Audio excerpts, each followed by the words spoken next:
नमस्कार, आप देख रहे हैं जनता की आवाज। मैं हूं आपके साथ विनोद सोनी। पंचायत चुनाव के मद्देनजर सदरपुर पुलिस ने जहांगीराबाद में आयोजित की बैठक। इंस्पेक्टर रणवीर सिंह की अध्यक्षता में हुई शांति बैठक में गांव के सम्राट लोगों के अलावा कई पूर्व संभावित प्रत्याशी हुए शामिल। थाना प्रभारी ने पंचायत चुनाव शांति के साथ संपन्न कराने की सभी से की अपील।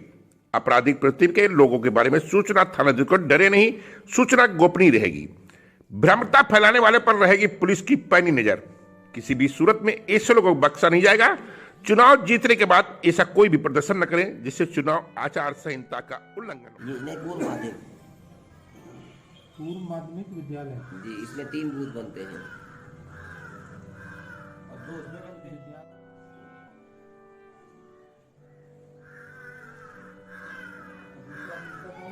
प्राथमिक विद्यालय ज्योति वही बैठ जाओ कि मैं देख रहा हूँ कि इधर जब सड़क को आया हूँ तो इतना दुकानदारों ने सड़क छोड़ के रोड पे दुकान लगा रखी है। भाई रोड निकलने के लिए होती है ना कि दुकान लगाने के लिए। मेन रोड पे भी दुकानदार सब रोड जो है दुकानें बहुत पीछे आगे तक लगा रखे हैं। आप लोग सब लोग प्रयास करिए, अकेले मेरे प्रयास करने से कुछ नहीं हो जाएगा। आप सभी लोग प्रयास करिए, सबको समझाइए। भाई बिक्री होगी तो रोड से दुकान के अंदर भी हो जाएगी, रोड पे ही नहीं बिक्री ज्यादा होगी।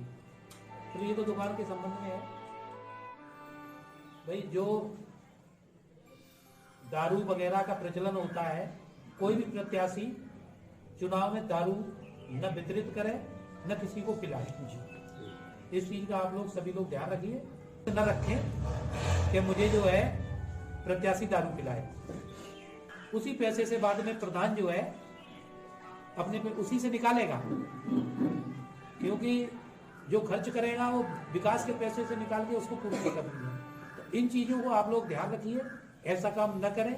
आज आपको प्रत्याशी खड़ा हुआ है दारू पिलाएगा और कल जो है एक जीत जाएगा, शेष लोग हार जाएंगे, तो फिर आपको दारू नहीं पिलाएगा। फिर आप अपने घर के बर्तन बेचेंगे, खेत बेचेंगे, घर में मारपीट करेंगे, कले पैना करेंगे। तो ऐसा आप लोग न करें कि जिससे कि कल आपका परिवार जो है कलह की तरफ जाए। अब ये भी कहना चाहता हूं कि जो प्रत्याशी लोग हैं वोट मांगने जाए तो एक जगह एक साथ 2 प्रत्याशी ना हो, अलग अलग। एक प्रत्याशी जाए वहां दूसरा प्रत्याशी न जाए। जब वो वहां से हटा के चला जाए तब दूसरा प्रत्याशी वोट मांगने जाए, एक साथ न जाए। और वहां ये नहीं कि एक प्रत्याशी मांग रहा है तो दूसरे प्रत्याशी के समर्थक भी पहुंच जाए। इससे जो है विवाद की स्थिति उत्पन्न हो जाती है। प्रत्येक प्रत्याशी वोट मांगने आएगा। ये नहीं कि मैं फला का सपोर्टर हूं तो किसी प्रत्याशी का अपमान करें या वो करें। भाई हाथ जोड़ के बता दीजिए कि ठीक है भैया आप वोट मांगने आए, मैं आपके बारे में सोचूंगा। और फिर वोट तो आपको देना है, जिसको देना है वो आपका विचार है। आपको उससे विवाद की स्थिति उत्पन्न होगी, लड़ाई झगड़ा होगा। लोग टोलियों में वोट मांगने के लिए निकलते हैं। आप लोग कोई भी टोलियों में न जाए, क्योंकि टोलियों में निकलेंगे ऐसी करेंगे तो भले प्रत्याशी न करें। आप केवल अपने अंदर देखें कि मेरे अंदर क्या कमी रह गई जो मैं हार गया हूं। उस कमी को आप लोग राजनीति जिस तरह से होती है उसी तरह से आप लोग चुनाव लड़ें, अपने समर्थकों को समझाएं। कोई लड़ाई झगड़ा या कोई चीज इस तरह का काम न करें जिससे कि गांव में शांति व्यवस्था भंग हो, अराजकता फैले। ये आप लोग करेंगे, उससे नुकसान आपका होगा। क्योंकि सभी को मालूम है कि मुकदमा लिख जाने के बाद आपका कितना बड़ा नुकसान होता है, आप शायद नहीं सोचते होंगे। मैं आपको बता रहा हूं कि कितना बड़ा नुकसान होता है आप लोगों का। जिस परिवार में मुकदमा लिख जाता है तो सबसे पहले तो आप दिमागी टेंशन हो जाता है कि मेरे खिलाफ मुकदमा लिख गया। आप घर छोड़ के भागे रहेंगे, पुलिस के डर से, कोर्ट कचहरी के डर से भागे रहेंगे, नहीं भागे रहेंगे। इसके खिलाफ मुकदमा लिख गया, उस परिवार में कभी भी लाइसेंस नहीं बन सकता है।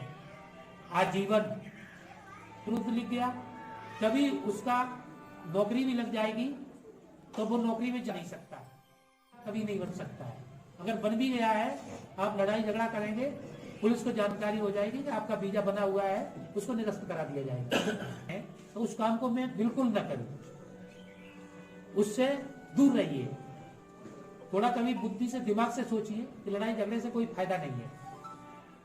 कोई व्यक्ति आपको गाली दे रहा है या उत्तेजित हो रहा है या कुछ कह रहा है, थोड़ी देर आप शांति रख लीजिए। 2 बार 4 बार गाली देगा, 5वीं बार अपने आप शांत हो जाएगा, कहेगा कि बताइए मैं इसको गाली दे रहा हूँ, ये बोल ही नहीं रहा है, वो आपको गाली देना बंद कर देगा। एक प्रवृत्ति बहुत ज्यादा देख रहा हूँ, लड़ाई झगड़ा या कोई चीज होती है तो प्रत्येक गांव में 2-4 लोग ऐसे होते हैं जो लोगों को लड़ाना पसंद करते हैं।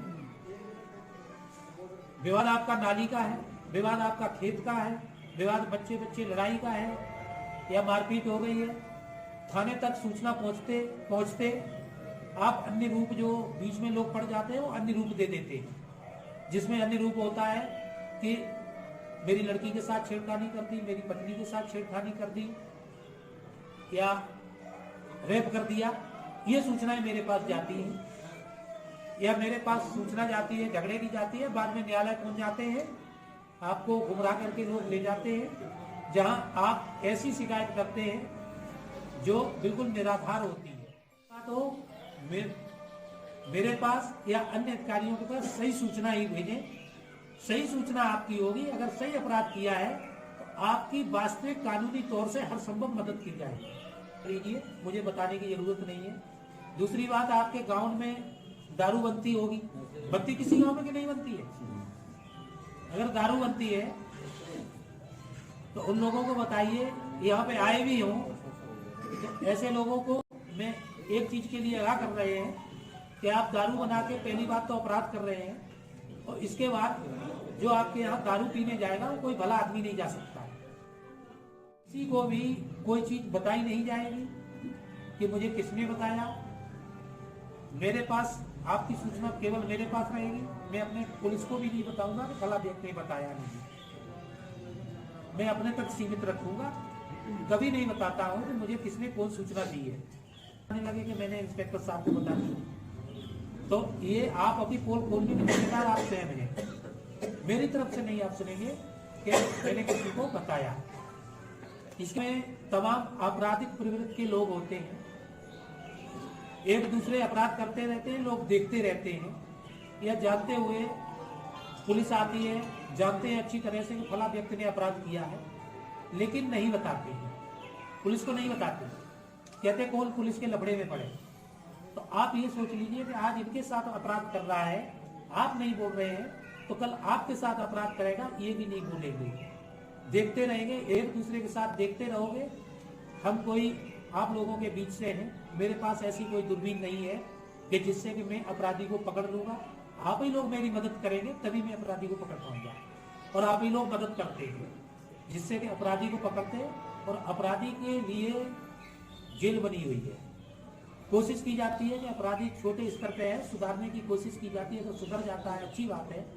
नहीं सुधरता है तो भाई उसके लिए जेल बनी हुई है, न्यायालय है, जाए न्यायिक तौर पे उसके विरुद्ध जो भी कार्रवाई हो सकती है वो की जाएगी। खर्चा करते हैं,